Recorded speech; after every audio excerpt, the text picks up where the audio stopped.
오늘 보신 말씀을 보겠습니다. 오늘 보신 말씀은 구약성경 사사기입니다. 구약성경 사사기 6장 11절로 12절까지 있는 말씀입니다. 두 절이니까 우리가 다 같이 합독하기를 원하는데요. 구약성경 369페이지에 있습니다. 사사기 6장 11절로 12절까지 있는 말씀입니다. 다 같이 찾으셨으면 다 같이 합독합니다. 여호와의 사자가 아비에셀 사람 요아스에게 속한 오브라에 이르러 상수리 나무 아래 앉으니라.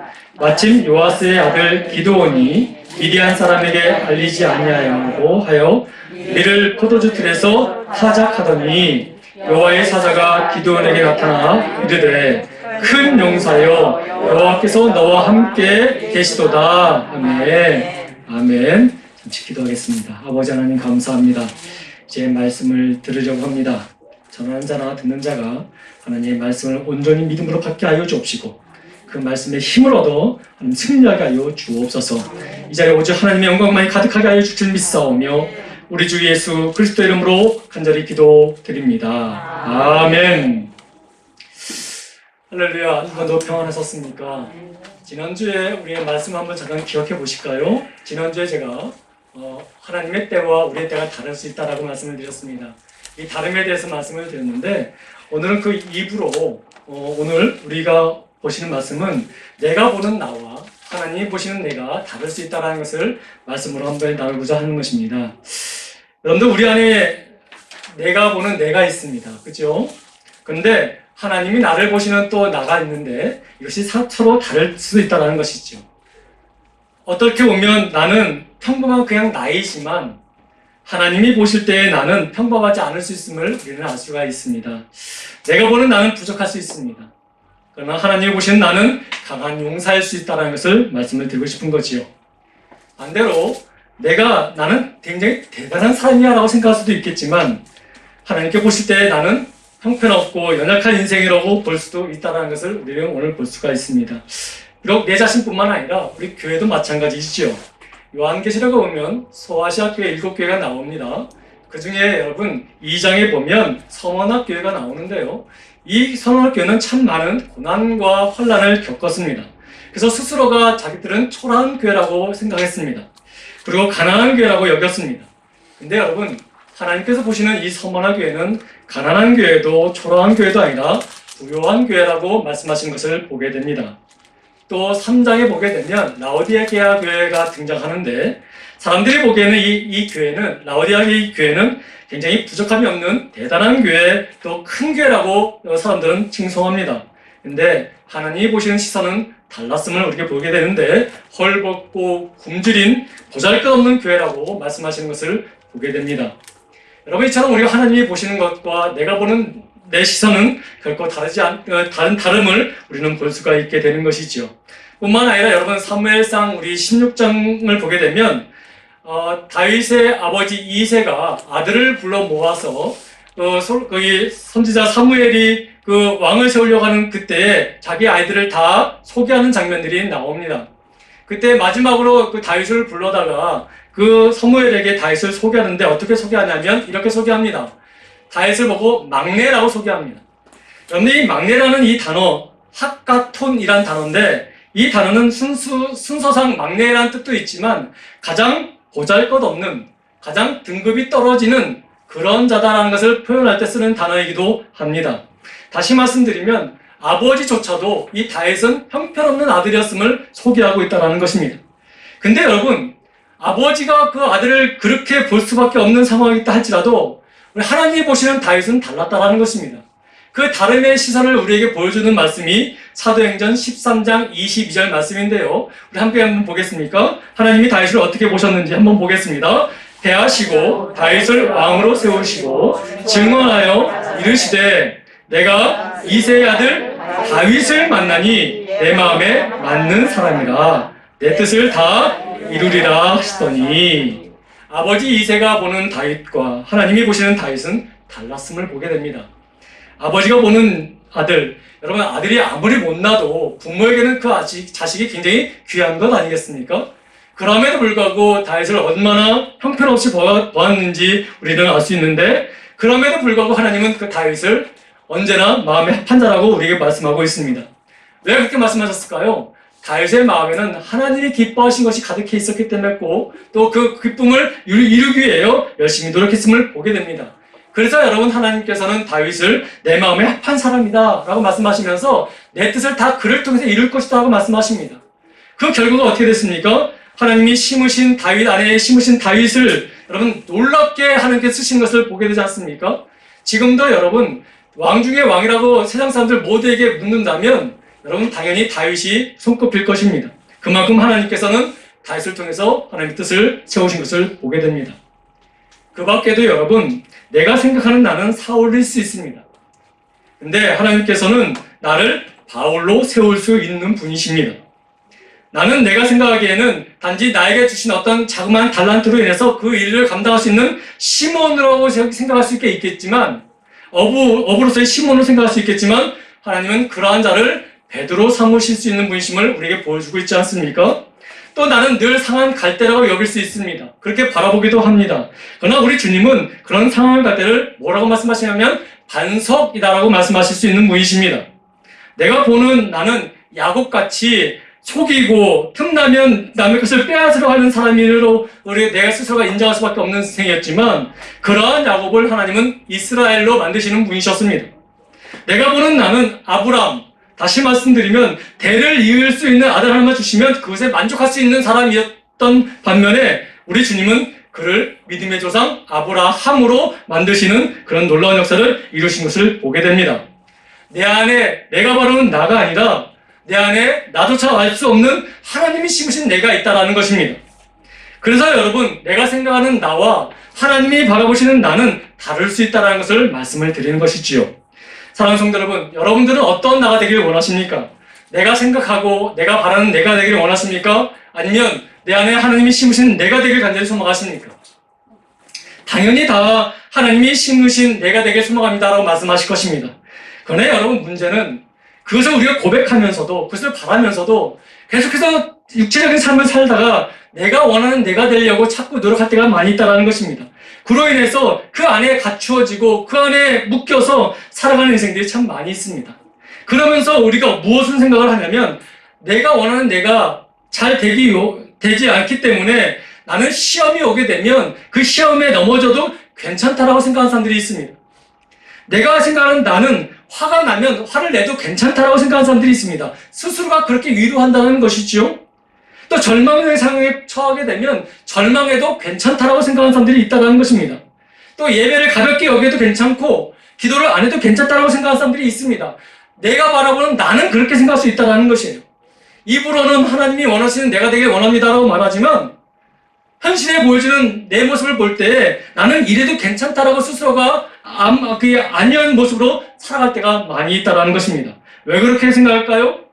내가 생각하는 나는 현실이고 하나님이 내 안에 심으신 나는 믿음의 눈으로가 아니면 이해할 수 없는 나이고 하나님의 약속이기 때문에 그렇다는 것이죠. 그래서 현실의 눈만 바라보고 살면서 하나님의 말씀을 들으면서도 때로는 내 자신의 내가 원하는 내를 버리지 못한 채 살아가면서 그렇게 얽매여 살 때가 많이 있다는 것입니다. 여러분 오늘 본문에도 그러한 사람이 등장하는 거예요. 그 등장하는 사람이 바로 기드온이라는 사람입니다. 여러분 이스라엘 백성들은 어떤 민족입니까? 하나님께서 구별을 세우신 민족이었습니다.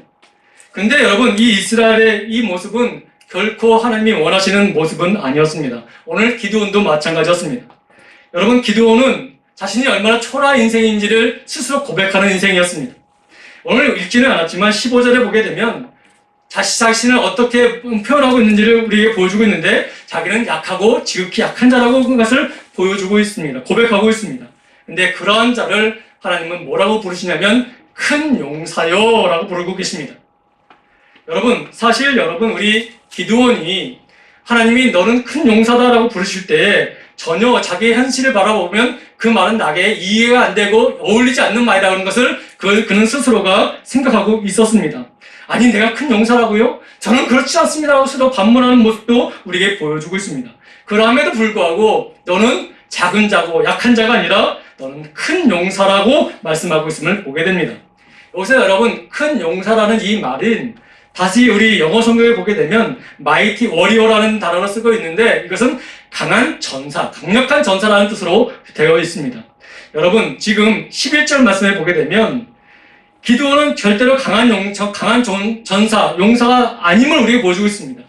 미디안 사람들이 들키지 않기 위해서, 그들에게 들키지 않기 위해서, 그리고 자기가 농사 짓는 그 밀을 빼앗기지 않기 위해서 포도주트에서 그 밀을 조금씩 타작하는 모습으로 살아가는 모습을 보여줍니다. 절대로 지금 현재 기드온의 모습은 강력한 전사라는 모습이 전혀 드러나지 않는 모습이었습니다.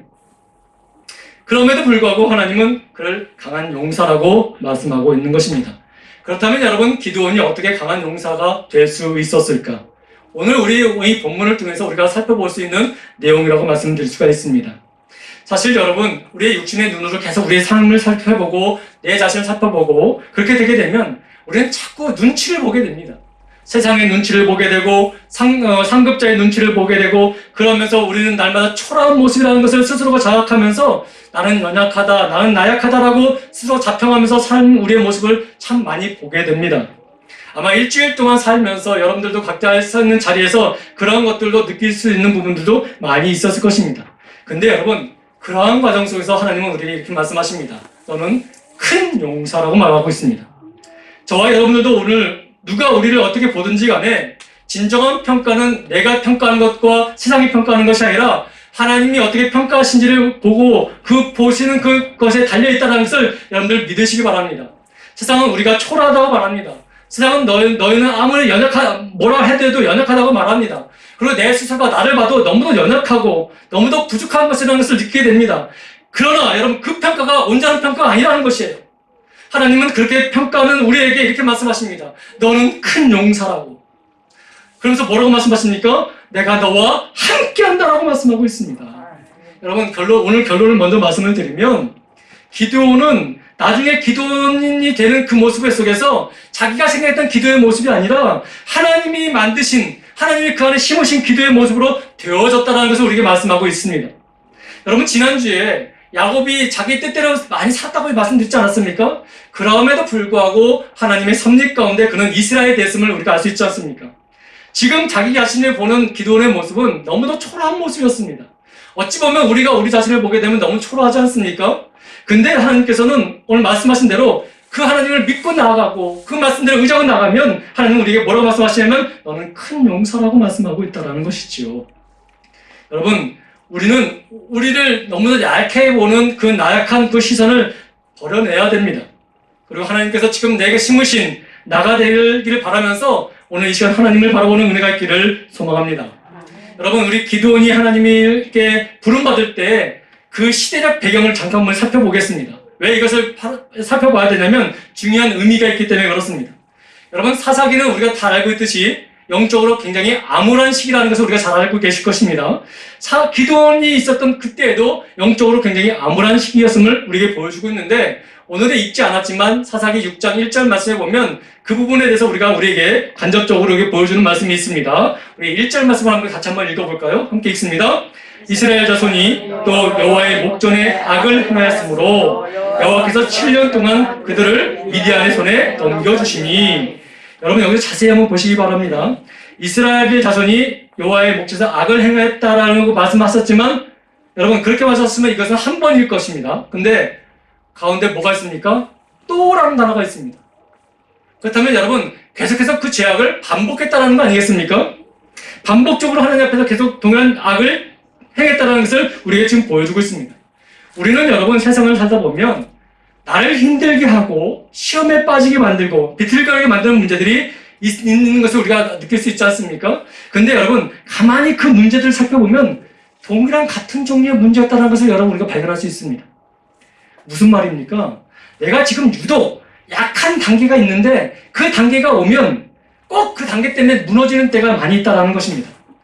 예를 들어드릴게요. 어떠한 사람은 다 괜찮아요. 다른 부분은 다 괜찮아요. 근데 유독 돈 문제에 약한 사람이 있습니다. 그래서 돈 문제만 걸리면 신앙도 모든 것에 무너지는 사람들이 참 많이 있습니다. 시험에 빠진 사람들이 있어요. 그래서 여러분, 돈에 되는 문제가 생기면 하나님한테나 사람한테까지도 인색해지는 사람들이 있다는 것입니다. 그런가 하면 또 어떠한 사람은 다른 건 다 괜찮은데 이 성적 문제에 여러분 이기지 못하는 사람들이 있습니다. 그래서 은밀하게 행하는 음란함 때문에 힘들어하면서도 끊지 못하는 사람들이 있음을 보게 되지요.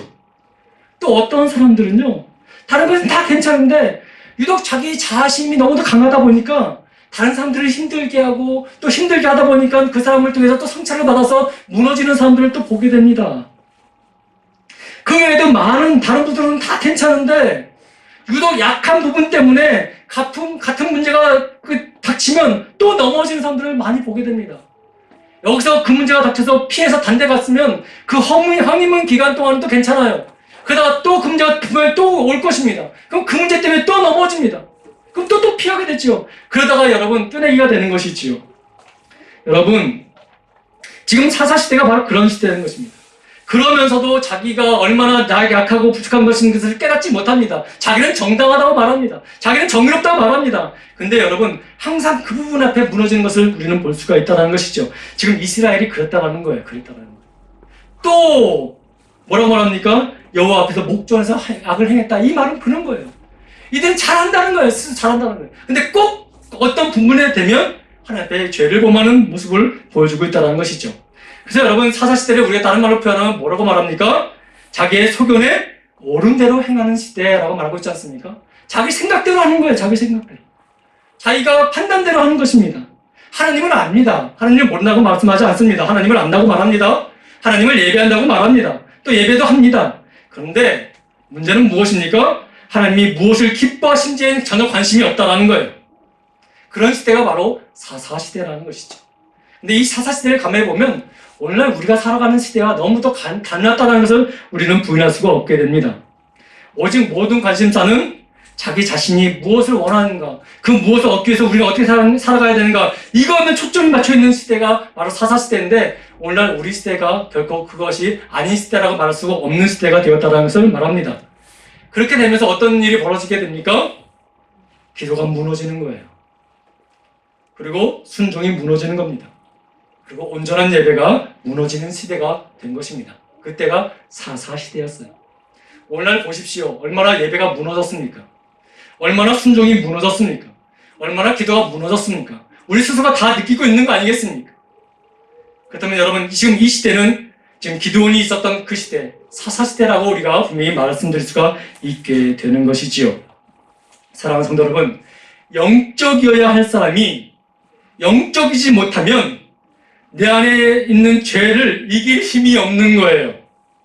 그 시대가 바로 이 사사시대였고 이 시대였다는 것입니다. 그래서 여러분, 저 이 부분을 보면서 이 말씀이 참 떠올랐어요. 여러분, 창세기 4장 7절 말씀을 보면 하나님이 가인에게 하신 말씀인데 이 말씀이 참 의미가 있는 말씀이라고 우리에게 보여주고 있는데 한번 볼까요? 함께 보겠습니다. 4장 7절 말씀입니다. 내가 선을 행하면 어찌 낯을 들지 못하겠느냐? 선을 행하지 아니하면 죄가 문에 엎드려 있느니라. 죄가 너를 원하나 너는 뭐라고요? 죄를 다스릴지니라. 아멘. 죄가 언제나 우리를 원하고 있다고 말합니다. 여러분, 그렇기 때문에 이 죄를 이기고 다스리지 못하면 우리는 죄의 노예가 될 수밖에 없는 겁니다. 여러분, 죄에 잡혀먹게 되고 죄의 노예가 되면 가장 먼저 일어나는 일이 뭔지 아십니까? 내 안에 하나님을 의심하는 마음이 생기기 시작합니다. 여러분 하와를 아실 것입니다. 하나님의 말씀을 의심하기 시작합니다. 죄의 유혹에 빠지기 시작하니까 어떻게 변합니까? 하나님의 말씀과 하나님의 명령을 이해하지 못하는 것처럼 얘기하고 있습니다. 여러분, 그렇게 되면 하나님을 의심하기 시작하면 그 다음에 단적으로 따라오는 현상이 무슨 현상이냐면 예배의 자리를 떠나게 됩니다. 왜? 하나님을 의심하니까 그 예배의 자리에 있을 이유가 없다는 않겠습니까? 그럼 예배의 자리를 떠나게 되면 자연적으로 내 입에서 뭐가 끊어질까요? 기도가 끊어지게 되는 것입니다. 찬양이 끊어지게 되는 것이지요. 여러분, 이 죄가 너를 원하나 너는 죄를 다스릴지니라, 이 말씀을 조금 쉬운 성경으로 바꾸면 의미가 좀 더 다가올 것입니다. 제가 한번 읽어드리면 이렇습니다. 죄는 너를 다스리고 싶어 하지만 너는 죄를 다스려야 한다라고 말씀하십니다. 내가 유독 약하여 나를 절망하게 하는 이 요인들, 나를 죄에 좌절하게 하는 이 요인들이 수없이 내게 밀려오는데 그때 너는 어떻게 말씀하시냐면 믿음으로 그것을 이기면서 말씀을 그것을 다스려야 된다라는 말씀을 지금 하고 있는 거예요. 근데 오늘 많은 사람들이 이것을 하지 않습니다. 그냥 다가오면 운명이건지 하고 그것을 받아들이면서 넘어지는 것을 아무렇지 않는 상황으로 만들어버리는, 느끼는 그런 모습이 참 많이 있다는 것을 보게 됩니다. 또한 여러분, 기드온의 지금 현재 삶의 상태를 한번 살펴볼까요? 이것도 우리 살펴보는 의미가 있습니다. 여러분, 미디안이 자주 침몰해서 이 이스라엘 백성들을 자꾸 괴롭혔습니다. 그래서 많은 이스라엘 백성들이 산에 들어가서 굴을 파고 거기에 숨어 사는 사람들이 참 많았습니다. 뿐만 아니라 이스라엘이 이제 씨를 뿌리는 계절이 되게 되면 여러분, 이 미디안뿐만 아니라 아말렉과 동방 사람들이 쳐들어와가지고 씨 뿌리는 그 결실을 할 수 없도록 아예 초토화를 시켜버립니다.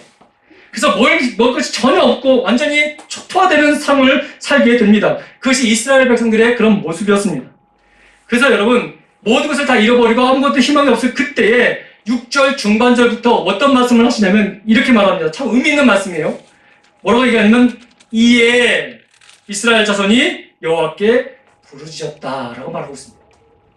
여러분, 여기서 이에라는 단어가 무슨 말이냐면 그제서야.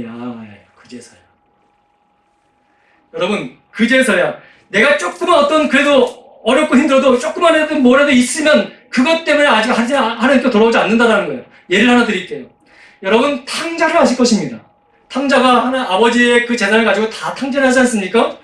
그 탕자는 다 없는 것인데 없으면 아버지께 잘못을 구하고 돌아와야 되지 않겠습니까? 근데 아직 아들은 돌아오지 않습니다. 왜요?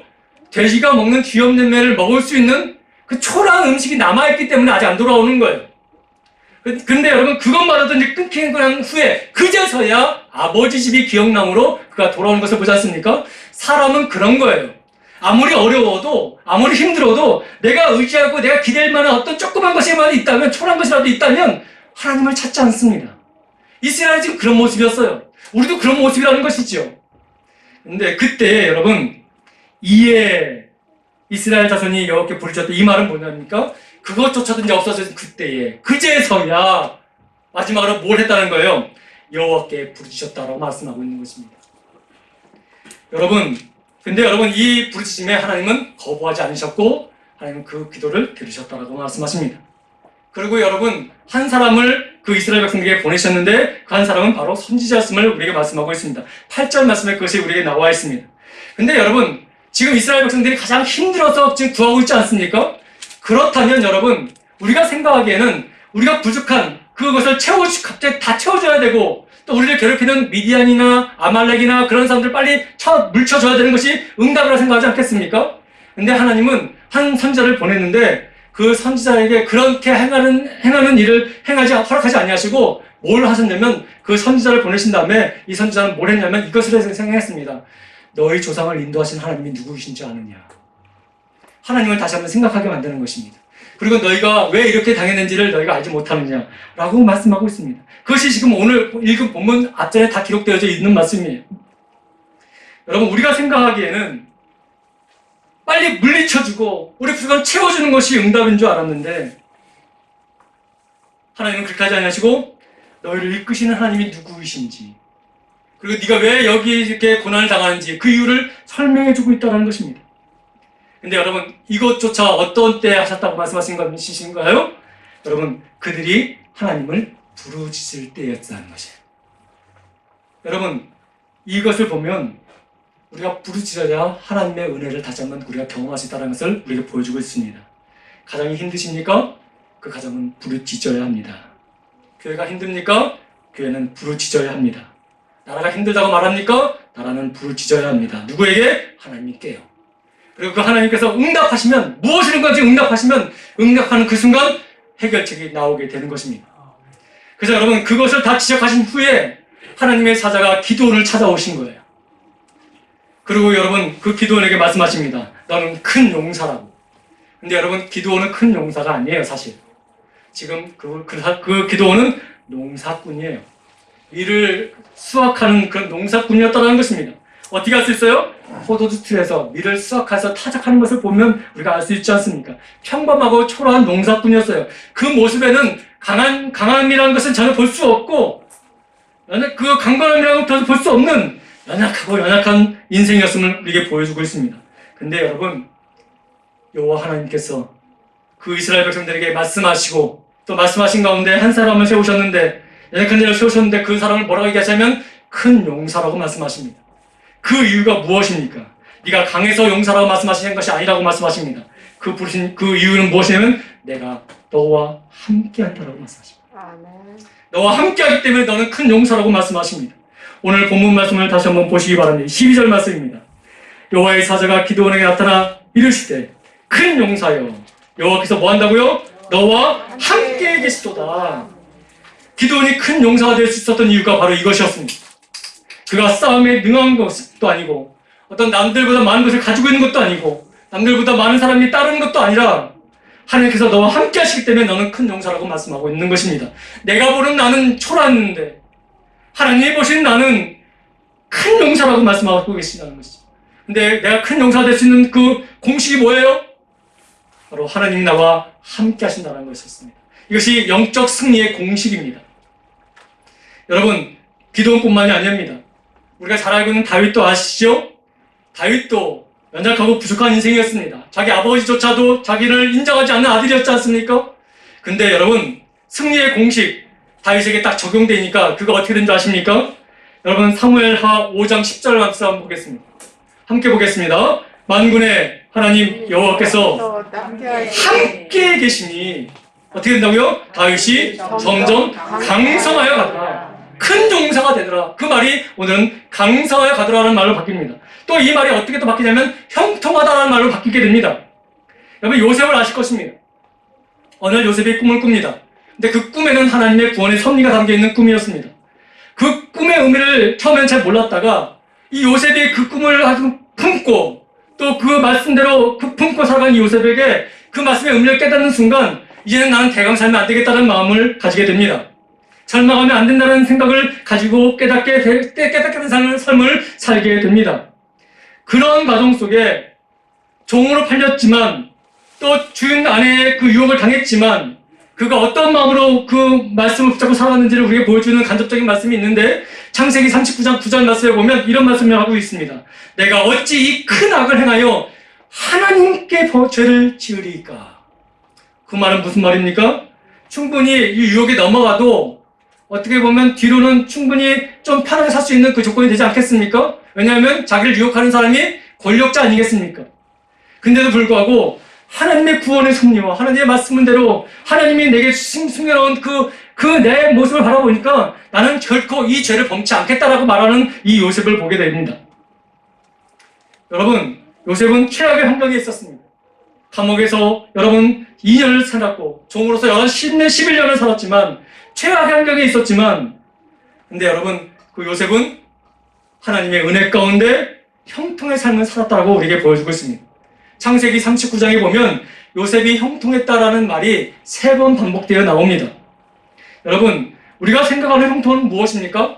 내가 부족한 것이 채워지고 나의 물질이 채워지고 건강이 채워지고 내 삶이 좀 더 남들보다 더 좋은 자리, 남들보다 더 부러운 자리에 가면 우리는 형통했다고 말할 수 있겠지만 형통을 성경은 그렇게 우리에게 말하고 있지 않다라는 것입니다. 그렇다면 내가 생각하는 형통과 하나님이 말씀하시는 형통은 다르다는 것을 우리가 말씀하고 있는데 그렇다면 성경이 말하는 형통은 대체 무엇입니까? 성경이 말하는 형통은 하나님께서 내 안에 심으신 내가 하나님의 뜻대로 이루어지는 것이 형통이라고 우리가 말하고 있는 거예요. 지금 상황은 어렵지만 내 안에 저는 정말 어렵고 힘든 그런 아픔이 있지만 그럼에도 불구하고 하나님의 뜻이 이루어질 수 있도록 하나님께 모든 것을 맡기고 하나님의 뜻대로 살아가는 것, 이것이 형통이라고 우리가 말하고 있습니다. 그래서 여러분 창세기 39장에 보면 형통이라는 이 단어 앞에 반드시 붙는 조건이 있습니다. 그 조건이 뭐냐면 하나님께서 여호와께서 함께 하심으로. 예를 들어 우리 한번 살펴볼까요? 다 살펴볼 수 없지만 창세기 39장 우리 2절 3절 한번 보겠습니다. 뭐라고 얘기하시는지 한번 보겠습니다. 함께 읽습니다. 시작! 여호와께서 요셉과 함께 하심으로 그가 형통한 자가 되어 그의 주인의 애굽 사람의 집에 있으니 그의 주인이 여호와께서 그와 함께 하심을 보며 또 여호와께서 그의 범사에 형통하게 하심을 보았더라. 아멘. 여러분, 형통의 조건 앞에 반드시 뭐가 붙었었어요? 여호와께서 함께 하심으로. 여러분, 하나님이 기드온과 함께 하시니 그가 큰 용사가 된 거예요. 근데 그 큰 용사라는 말이 다윗에게는 점점 강성해지더라는 것을 표현하고 있습니다. 그리고 여러분 요셉에게는 뭘로 표현하고 있어요? 형통이란 말로 표현하고 있습니다. 다시 말씀드리면 우리가 얼마나 형통하기를 원하십니까? 얼마나 강성하기를 원하십니까? 얼마나 큰 역사 되기를 원하십니까? 근데 그 조건 앞에 항상 뭐가 있다는 거예요? 네가 지혜가 높으면, 네가 배움의 길이 많으면, 이런 말이 아니라 여호와께서 너와 함께 하심으로 해요. 함께 하심으로. 그러니까 이것을 인지하는 사람은 하나님이 나의 안에 심은, 내가 알지 못했던 나에게 심으신 나를 발견하게 되는 것이고, 그 발견함을 통해서 나는 이제 대강 살면 안 된다라는 판단이 들게 될 것이고, 그런 말미암아 나는 어떻게 된다는 것이에요? 모든 악을 내가 다스릴 수 있는 능력이 있게 된다는 것을 우리에게 말씀하고 있다는 것입니다. 사랑하는 성도 여러분, 죄악을 이기고 형통하기를 원하십니까? 하나님이 지금 여러분과 함께 하심을 믿으시기 바랍니다. 그래서 여러분 믿음이 중요한 거예요, 여러분. 하나님이 보신 미래의 기드온의 모습이 여러분 사사기 6장 16절에 우리에게 보여주고 있는데 어떻게 보여주는가 한번 볼까요? 한번 보겠습니다. 오늘 읽지 않았지만 하나님께서 보신 미래의 기드온의 모습을 우리에게 보여주고 있습니다. 16절 말씀입니다. 함께 읽습니다. 여호와께서 그에게 이르시되 내가 반드시 너와 함께하리니 내가 미디안 사람 치기를 한 사람 치듯 하리라 하십니다. 아멘. 여러분 지금의 기드온의 모습을 통해서는 도저히 이것이 믿어지지 않는 말씀이에요. 근데 여러분 기드온이 큰 용사 됐을 때 그가 뭐예요? 네가 너를 보기에는 그렇게 보이지만 내가 너와 함께함으로 너는 반드시 그렇게 될 거라는 것이에요. 근데 그렇게 되었습니다, 여러분. 여러분 지금 우리가 많이 힘듭니다. 사실 그렇죠? 많이 어렵다고 말합니다. 그래서 부인하지 않습니다. 근데 여러분 그것 시선으로만 계속 보게 되면 우리는 낙심할 수밖에 없는 거예요. 힘든 상황 속에서 누가 매일같이 우리 이길 수 있는 힘이 있겠습니까? 우리 힘으로는 도저히 감당이 안 돼요. 근데 하나님이 우리에게 힘을 주시면, 하나님이 지금 나와 함께 하심으로 나를 통해서 하나님의 영광을 이루신다면 우리는 그것을 이길 수 있다고 말씀하고 있는 것이죠. 여러분 14절 말씀 한번 다시 한번 볼까요? 오늘 읽지 않았지만 14절 말씀도 한번 보겠습니다. 하나님께서 기드온에게 이렇게 말씀하십니다. 너는 가서 이 너의 힘으로 이스라엘을 미디안의 손에서 구원하라. 내가 너를 보낸 것이 아니냐라고 말씀하십니다. 여기서 말하면 이 너의 힘, 이 말은 어떤 힘이냐면 하나님께서 기드온과 함께 하심으로 말미암아 나타나는 기드온 안에서 흐르는 하나님의 능력을 말하는 거예요. 여러분 실질적으로 행하는 것도 우리가 하는 것같이 보이지 않습니까? 근데 그 행함의 능력이 나에게 있는 거예요? 없어요? 없죠? 하나님께서 나를 통해서 그것을 행하시도록 능력을 주신 거예요. 그 힘을 말하는 거예요. 그 힘을. 그래서 여러분 그 힘을 믿는 시편 기자가 여러분 27편 1절에 이렇게 고백합니다. 자기는 힘들고 어렵고 힘들지만 연약하지만 이 너의 힘, 하나님이 나와 함께 하시는 그 힘을 믿으니까 어떻게 고백하는지 한번 보시기 바랍니다. 함께 읽겠습니다. 시작! 여호와는 나의 빛이시오 나의 구원이시니 내가 누구를 두려워하리요. 여호와는 내 생명의 능력이시니 내가 누구를 무서워하리요. 무서웠습니다. 사실 두려웠습니다. 그래서 피하기도 했고 피해 또 도망치기도 했습니다. 근데 이 너의 힘, 하나님이 나와 함께 한다 그 힘을 믿는 순간, 또 깨닫는 순간, 느끼는 순간 이제는 나를 가두었던 어둠은 다 물러가고 나의 구원자 되신 하나님, 그 하나님이 내게 힘을 주시니 이제 나는 두렵지 않고 나는 무섭지 않다라고 고백하는 시편 기자를 보게 됩니다. 그렇기 때문에 여러분은 지금 혼자가 아닙니다.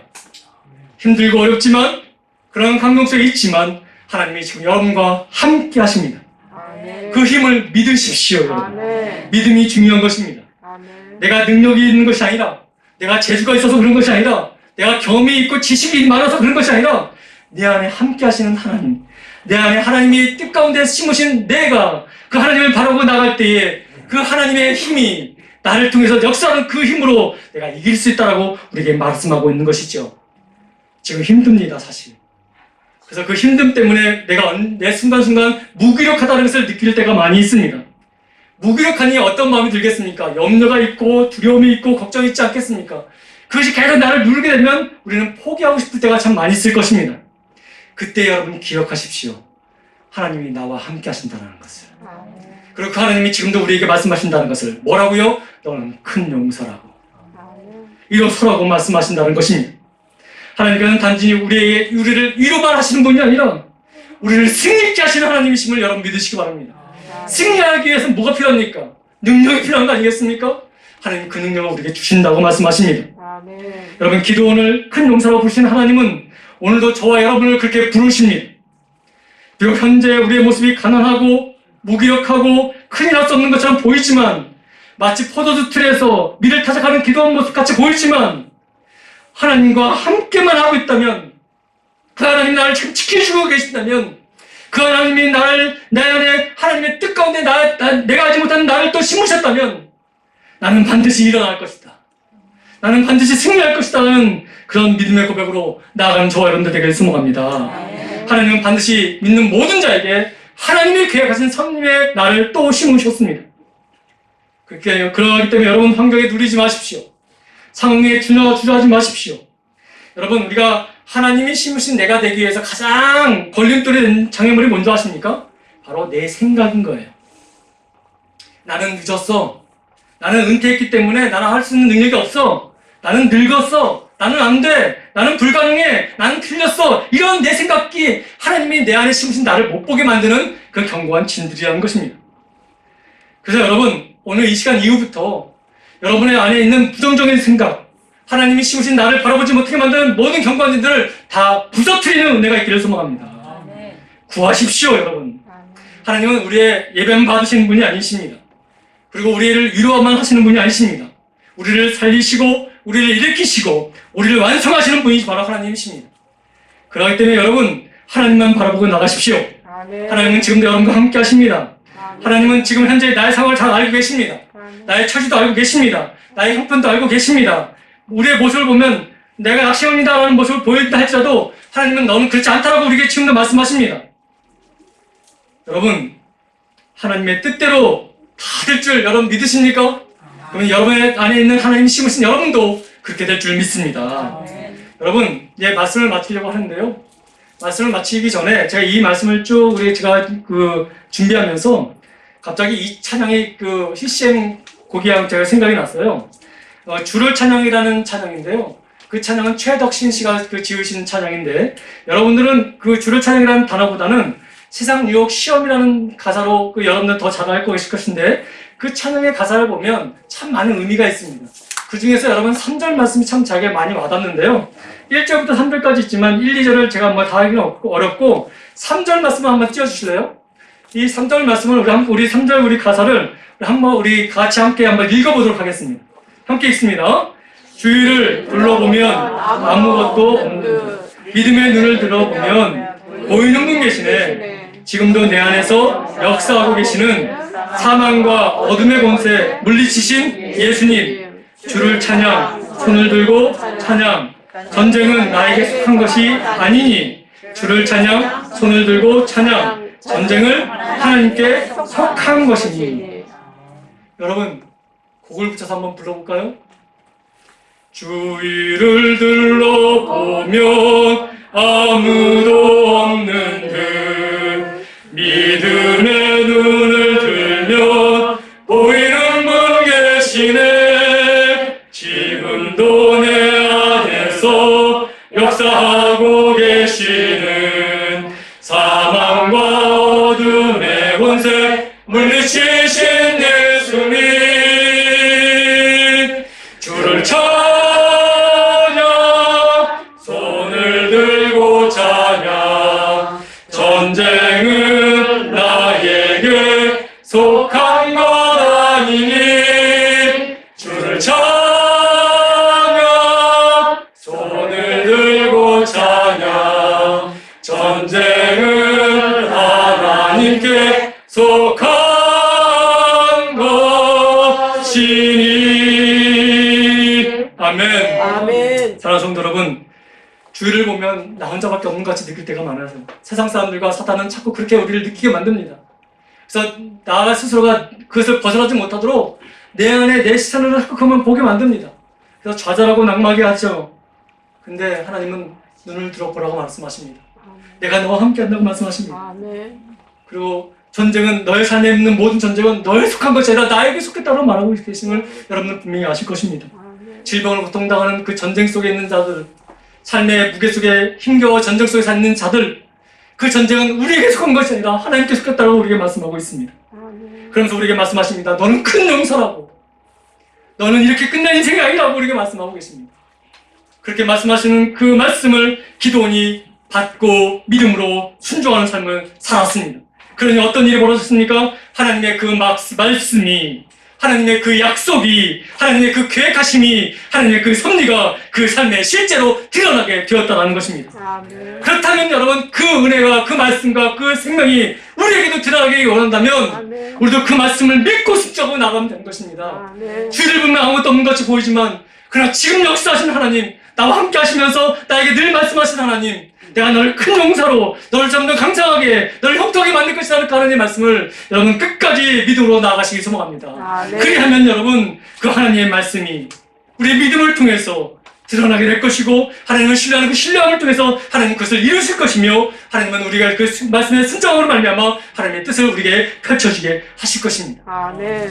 여러분, 끝까지 승리하십시오. 아멘. 내가 보는 나와 하나님 보는 나는 다르다는 것을 말씀하실 것입니다. 여러분, 현재의 삶을 통해서 낙심하고 절망하고 하나님이 없는 것처럼 그렇게 고난과 아픔 속에 살아가지 마시고, 그럴 때에 하나님을 바라보시면서 하나님의 음성을 듣고자 힘써 나가는 저와 여러분들 되기를 간절히 소망합니다. 아멘. 지금의 형편을 보고 낙심하지 마시고 내 안에 심으신 하나님을 바라보면서 나는 이길 것이다, 난 능력이 있다라고 말씀하시는 그 하나님 앞에 여러분 믿음으로 나가는 저와 여러분들 되길 간절히 소망합니다. 아멘. 기도하겠습니다. 아버지 하나님 감사합니다. 약할 수밖에 없는 우리의 모습입니다. 절망할 수밖에 없고 들려지는 소리와 들려지는 세상의 판단은 우리는 연약하다는 것 외에는 없음을 우리가 깨닫습니다. 그러나 지금 이 순간에도 하나님 우리에게 말씀하신 것을 듣습니다. 너는 큰 용사라고, 내가 너를 담대하게 할 것이고 내가 너를 창성하게 할 것이며 내가 너를 형통하게 할 것이라는 하나님의 말씀을 다시 한번 듣습니다. 아버지 하나님, 이것이 비록 지금의 우리의 시선으로는 보이지 않고 있지만 하나님 믿음으로 아버지 그것을 붙잡고 나가게 하여 주옵소서. 아멘. 또 우리 예단의 모든 지체들이 믿음의 믿음을 더하여 하나님의 영광 가운데 서는 은혜가 있게 하여 주옵시고, 환경과 여러 가지 조건 속에 눌리는 인생이 아니라 그것을 뛰어넘는 인생이 다 될 수 있도록 하나님 역사하여 주옵소서. 아멘. 감사드리며 우리 주 예수 그리스도 이름으로 간절히 기도드립니다. 아멘. 아멘.